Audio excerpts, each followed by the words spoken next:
Në kohën e komunizmit, gjë që kuptova shumë herët, unë s'kam qenë një njeri, si një djalë brillant që merresha me... Kam qenë social, por kam qenë dhe shumë i vetmuar, kam qenë gjithkohës kreativ, pikturoja shumë.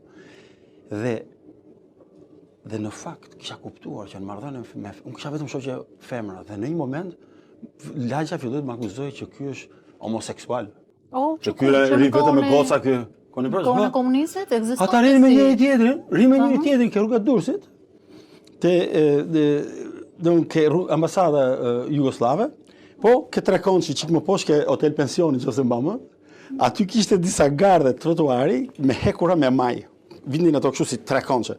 Dhe secili kishte fut në anusin e vet nga një majuck, edhe rinë aty. Po rinë gjithë ditën. Le që do ata.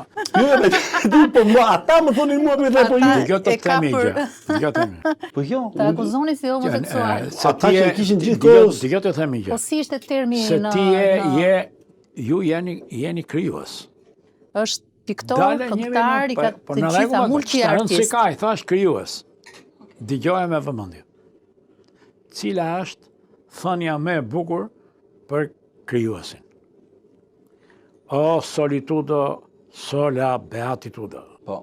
O vetmi e vetmja lumturi. E kanë thënë filozofë të mëdhenj. Pa atë nuk shkruajnë dot. Po. Po të hynin në bisedë që të ne ata, ku do vinë shpiku shkruan edhe i lodhur. Fare. O solitudo, sola beatitudo. O vetmi e vetmja lumturi. Edhe është fat